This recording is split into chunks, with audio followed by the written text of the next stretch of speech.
فإن الله قد حرم على النار من قال لا إله إلا الله يبتغي بذلك وجه الله الله أكبر এতদিন আমরা জানতাম যে জান্নাতের চাবি মনে হয় একটা, শুধু নামাজ পড়া, নাকি? জান্নাতের চাবি কি? নামাজ পড়া। এখানে জিজ্ঞেস করলে সবাই বলবে যে হুজুর জান্নাতের চাবি হচ্ছে নামাজ পড়া, জান্নাতের চাবি হচ্ছে নামাজ পড়া। একটা না, আল্লাহ রাসূল সাল্লাল্লাহু আলাইহি ওয়াসাল্লামের হাদিস থেকে মোট 23টি পয়েন্ট আমি বের করেছি আপনাদের জন্য। কয়টা? যে 23টি আমল বা 23টি কাজ প্রত্যেকটি হচ্ছে জান্নাতে যাওয়ার চাবি। বলুন সুবহানাল্লাহ। গেটে যদি তালা লাগানো থাকতো আপনারা কি এখন ঢুকতে পারতেন? পারতেন না। কেউ পারতেন না। জান্নাতে যাওয়ার জন্য এই 23টি আমলের 23টি চাবি আপনাকে ব্যবহার করতে হবে। যদি ব্যবহার করতে পারেন আপনি কিয়ামতের ময়দানে জান্নাতের 8টি দরজা আপনার জন্য ফটফট করে খুলে যাবে, আর হাসতে হাসতে দৌড়ে জান্নাতে চলে যাবেন। বলুন সুবহানাল্লাহ। 1 নাম্বার, আল্লাহর নবী বিশ্বনবী সাল্লাল্লাহু আলাইহি ওয়াসাল্লাম বলছেন, 1 নম্বরে ওই শ্রেণীর মানুষ যারা জান্নাতে যাবে মনে প্রাণে আল্লাহকে এক বলে যারা স্বীকার করেছে। ফাইন্নাল্লাহা ক্বাদ হাররামা আলান নারি মান ক্বালা লা ইলাহা ইল্লাল্লাহ ইয়াবতাগি বিযালিকা ওয়াজহাল্লাহ। আল্লাহু আকবার।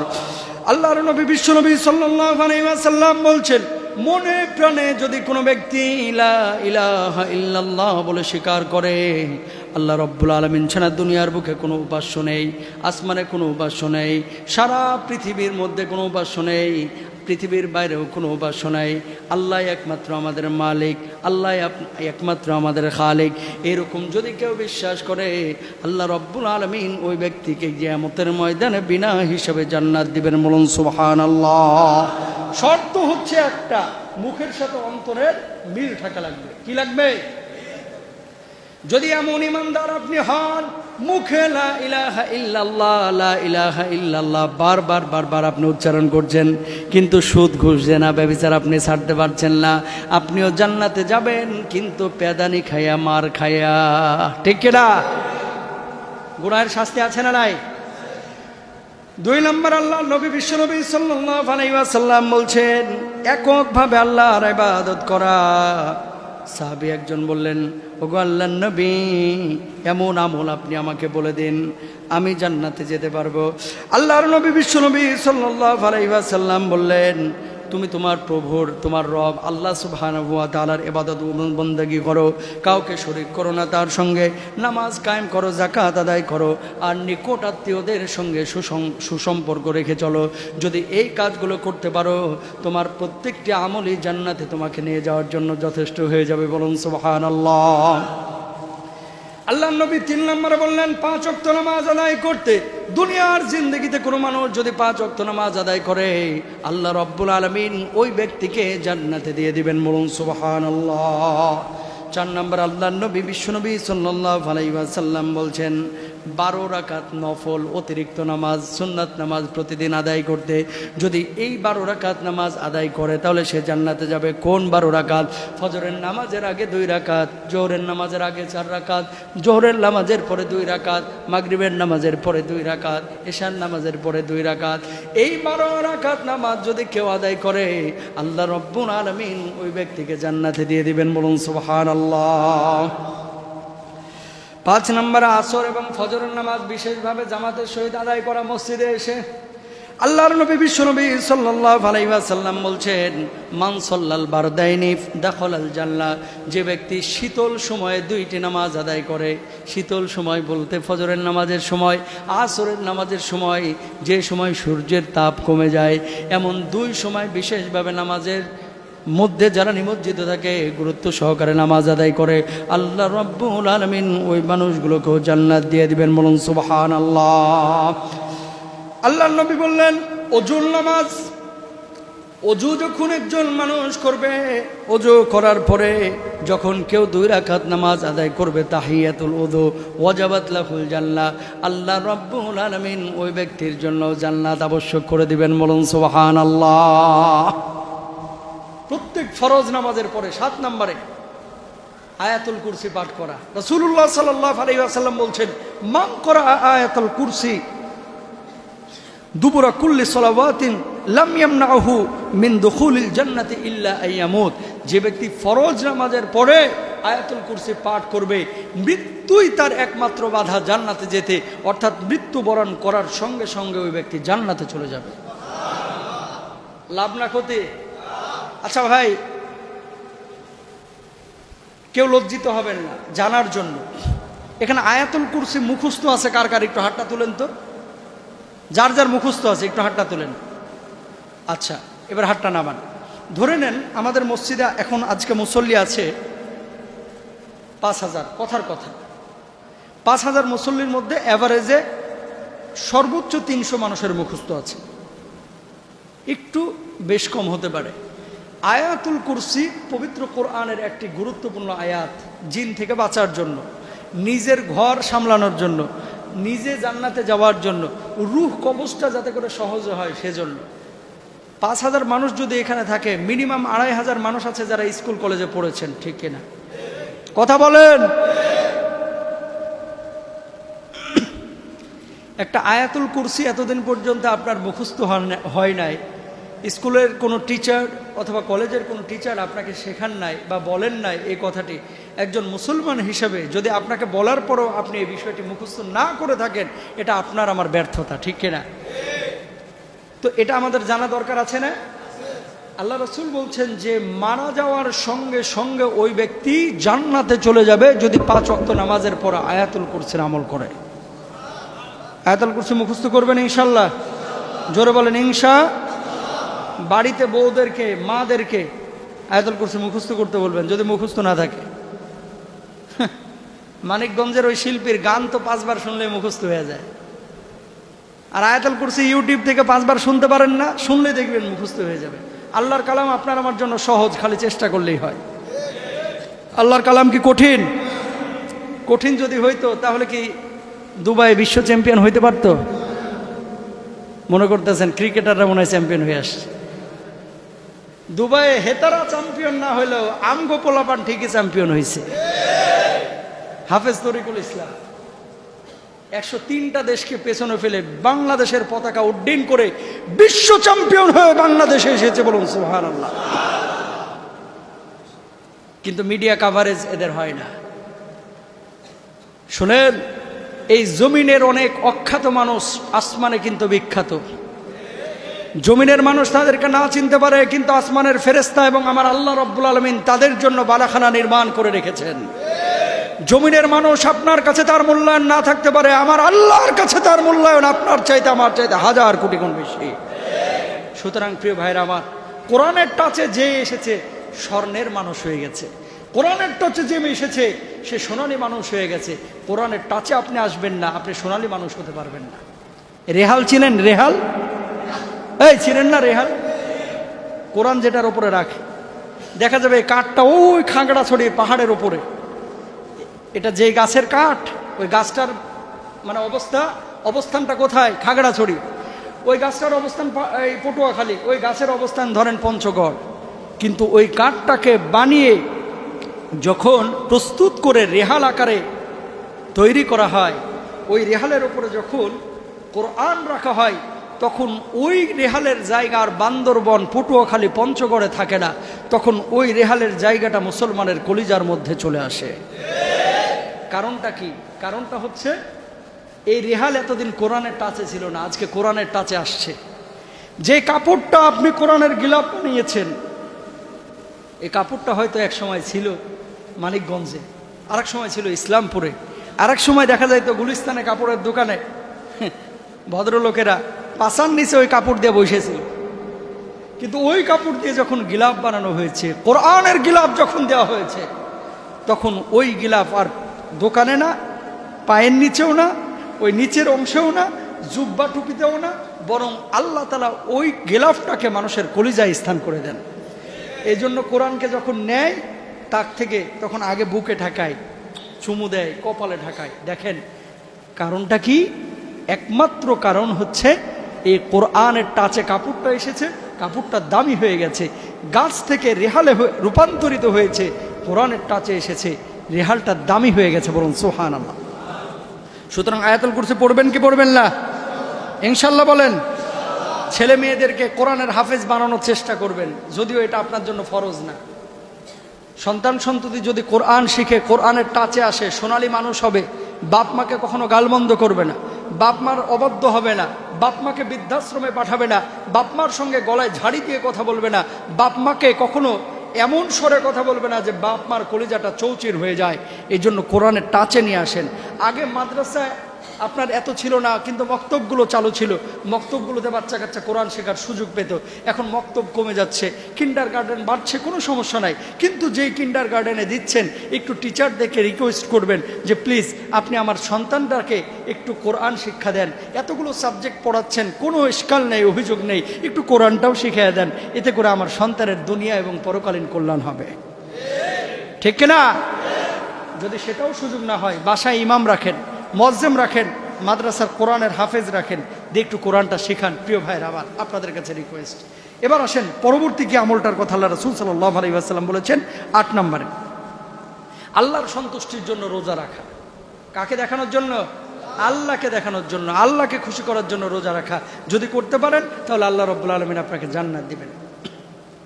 9 নম্বর, অজুর শেষে দোয়া পাঠ করা। অজুর শেষে একটা দোয়া কিন্তু আপনি আমি পাঠ করি, কেবলামুখী হয়ে আঙ্গুলটাকে এভাবে তুলে তারপরে বলি কি, আশহাদু আল্লাহ, আমার সাথে সাথে বলেন, আশহাদু আল্লা ইলাহা ইল্লাল্লাহ ওয়া আশহাদু আন্না মুহাম্মাদান আবদুহু ওয়া রাসূলুহু। আবার বলেন, আশহাদু আল্লা ইলাহা ইল্লাল্লাহ ওয়া আশহাদু আন্না মুহাম্মাদান আবদুহু ওয়া রাসূলুহু। বিশ্বনবী কি বলছেন দেখেন, আল্লাহর নবী বিশ্বনবী সাল্লাল্লাহু আলাইহি ওয়াসাল্লাম বলছেন, ওযু করার পরে কোনো মানুষ যখন এইভাবে দাঁড়িয়ে আল্লাহর কাছে সাক্ষ্য দেয়, আল্লাহ আমি সাক্ষ্য দিচ্ছি আপনি ছাড়া কোনো মাবুদ নাই, মুহাম্মদুর রাসূলুল্লাহ সাল্লাল্লাহু আলাইহি ওয়াসাল্লাম আপনার বান্দা এবং রাসূল, আল্লাহ রাব্বুল আলামিন ওই ব্যক্তির জন্য কিয়ামতের ময়দানে জান্নাতের 8টি দরওয়াজা খুলে দিবেন। বলুন সুবহানাল্লাহ।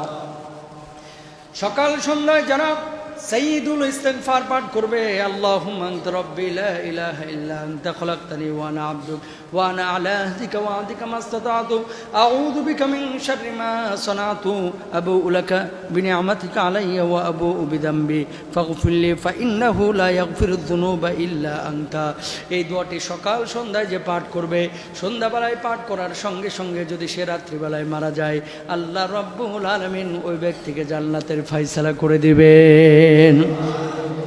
সকালবেলায় কেউ যদি পাঠ করে, দিনের কোনো অংশে যদি সে মারা যায়, আল্লাহ রাব্বুল আলামিন তার জন্য জান্নাতের ফয়সালা করে দিবেন। বলুন সুবহানাল্লাহ। প্রতিদিন জান্নাত প্রার্থনা করতে হবে, জাহান্নাম থেকে পানা চাইতে হবে। আল্লাহুম্মা আদখিলহুল জান্নাহ, আল্লাহুম্মা আজিরহু মিনান নার। আপনি যখন দোয়া করবেন, আল্লাহুম্মা আজিরনি মিনান নার, আল্লাহুম্মা আজিরনি মিনান নার, আল্লাহ আপনি আমাকে জাহান্নামের আগুন থেকে রক্ষা করুন, আল্লাহ আপনি আমাকে জাহান্নামের আগুন থেকে রক্ষা করুন। যখন এইভাবে আপনি ফরিয়াদ করবেন, জাহান্নাম তখন বলবেন আল্লাহ ওই ব্যক্তি জাহান্নামের আগুন থেকে মুক্তি যাচ্ছে, আল্লাহ আপনি ওই ব্যক্তিকে আমি জাহান্নাম থেকে মুক্ত করে দিন। বলুন সুবহানাল্লাহ। আল্লাহুম্মা আদখিলনিল জান্নাহ, যখন আপনি আল্লাহ রাব্বুল আলামিনের কাছে দোয়া করবেন, আল্লাহ আপনি আমার জান্নাতে ঢুকায় দেন, আল্লাহ আপনি আমার জান্নাতি মানুষ বানায় দেন, তখন আল্লাহ রাব্বুল আলামিনের কাছে ওই জান্নাত প্রার্থনা করবে, আল্লাহ আল্লাহুম্মা আদখিলহুল জান্নাহ, আল্লাহ আপনার বান্দা যেহেতু জান্নাত প্রার্থনা করছে, আমি জান্নাতের মধ্যে ওই ব্যক্তিকে আপনি কবুল করে নেন। বলুন সুবহানাল্লাহ। জান্নাত আপনার জন্য দোয়া করবে, জাহান্নাম আপনার জন্য দোয়া করবে কার কাছে? আল্লাহর কাছে। বলুন সুবহানাল্লাহ। 12 নম্বর, মুয়াজ্জিন সাহেব যখন আজান দিচ্ছে, আজান যখন দেওয়া হচ্ছে, তখন আপনি আজানের জবাব দিবেন। আল্লাহু আকবার যখন বলবে, তখন আপনি আল্লাহু আকবার বলবেন। আশহাদু আল্লা ইলাহা ইল্লাল্লাহ যখন মুয়াজ্জিন বলবেন, আপনিও বলবেন। মুয়াজ্জিন যখন বলবে হাইয়া আলাস সালাহ, হাইয়া আলাল ফালাহ, এরপর আপনি বলবেন লা হাওলা ওয়ালা কুওয়াতা ইল্লা বিল্লাহ। আজানের জবাব যেভাবে দিতে হয়, আপনি যদি সেইভাবে আজান দেন, আল্লাহ রাব্বুল আলামিন আপনার জন্য জান্নাতের ফয়সালা করবেন। বলুন সুবহানাল্লাহ। 13 নম্বরে, বেশি বেশি সালাম দেওয়া। আল্লাহ রাব্বুল আলামিনের রাসূল বলছেন লা তাদখুলুনাল জান্নাতা হাত্তা তুমিনু ওয়া লা তুমিনু হাত্তা তাহাব্বু আও লা আদুল্লুকুম আলা শাইইন ইযা ফাআলতুমুহু তাহাব্বাতুম আবশুস সালামা বাইনাকুম। আল্লাহর নবী বললেন, ও সাহাবীরা, তোমরা কখনো প্রকৃত মুমিন হতে পারবে না যতক্ষণ পর্যন্ত একে অপরকে ভালো না বাসবে। আমি কি তোমাদেরকে এমন একটি সংবাদ দিয়ে দেব, বিষয় জানিয়ে দেব, যে বিষয়টি তোমরা করলে আল্লাহ রাব্বুল আলামিন তোমাদের মধ্যে ভালোবাসা কায়েম করে দিবে। সাহাবীরা বললেন, ইয়া রাসূলুল্লাহ, ইয়া হাবিবাল্লাহ, অবশ্যই আপনি আমাদেরকে জানিয়ে দেন যে কাজটি করলে আমাদের মধ্যে ভালোবাসা তৈরি হবে। আল্লাহর নবী বললেন, তোমরা বেশি বেশি একে অপরকে সালাম দিবে, তাহলে আল্লাহ রাব্বুল আলামিন তোমাদের কলিজার মধ্যে ভালোবাসা পয়দা করে দিবে। বলুন সুবহানাল্লাহ। 14 নম্বর, দ্বীনি জ্ঞান অর্জন করা, ইলমে দ্বীন শিখা, এটাও জান্নাতের একটা চাবি। 15 নম্বর, সত্য কথা বলা। যখন আপনি কথা বলবেন তখন সত্য কথা বলবেন। ওয়াদা যখন আপনি করবেন ওয়াদাটা পূর্ণ করবেন। আল্লাহ সুবহানাহু ওয়া তাআলা রাসূল বলছেন, উসদুকু ইদা হাত্তাসতুম আউফু ইদা ওয়াদতুম ওয়াদ্দু ইদা তুমিনতুম। যখন তোমার কাছে কোনো কিছু আমানত রাখা হবে, সে আমানতের খেয়ানত তুমি করবা না। টাকা দিল বড় ভাই, নিজে খেয়ে ফেললেন। ওয়াদা করলেন যে আগামী 3 দিনের মধ্যে আপনার এই বিষয়টা আমি মিটাইয়া দেব। আল্লাহর কসম করে বলতেছি, 3 দিন আর আসে না, 3 বছর চলে গেছে। হয় কি হয় না? ওয়াদা রক্ষা করতে হবে যদি জান্নাতি মানুষ হতে চান। লজ্জা স্থানে হেফাজত করতে হবে, দৃষ্টিকে অবনমিত রাখতে হবে। মনটা চাইলেও আরেকজনের নাকে ঘুষি মেরে নাক ফাটাইয়া দিবেন না, এটা করা যাবে না। 16 নম্বর, জিহ্বা এবং লজ্জা স্থান হেফাজত করা। 17 নম্বর, মসজিদ নির্মাণ করা। মান বানা লিল্লাহি মসজিদান বানাল্লাহু লাহু বাইতান ফিল জান্নাহ। যে ব্যক্তি আল্লাহর জন্য একটি মসজিদ নির্মাণ করবে, মসজিদে সহযোগিতা করবে অথবা আংশিক নির্মাণ করবে, আল্লাহ তাআলা তার জন্য জান্নাতে একটি বালাখানা নির্মাণ করে দিবেন। জোরে বলেন সুবহানাল্লাহ। আরো জোরে বলেন সুবহানাল্লাহ। পিতামাতার খেদমত করতে হবে। কার? পিতামাতা। তারপরে 19 নম্বর হচ্ছে রাগ না করা। লা তাকদাব ওয়ালাকাল জান্নাহ। যদি তুমি রাগ না করো, জান্নাত তোমার জন্য। সুবহানাল্লাহ বলে না? আল্লাহ রাসূলকে বলতেছে তুমি রাগ করো না। যদি রাগ না করে থাকো, জান্নাত কার জন্য? তোমার জন্য। আর আমাদের এখন তো রাগ উঠলে, ওই বেটা আমারে চিনোস নি, আমার বাপে ছিল এটা, আমার নানাই ছিল এটা, আমার খালুয়ে ছিল এটা, আমার ভাই ছিল এটা, আমার চাচাতো ভাই ছিল এটা, আমার কাজিন ছিল এটা, মানে 14 গোষ্ঠী টানে নিয়ে এসে পাওয়ার দেখাইতে চায়। কথা বলেন? এসব পাওয়ার টাওয়ার দেখায়েন না, রাগ করবেন না। মাটির মানুষ হন।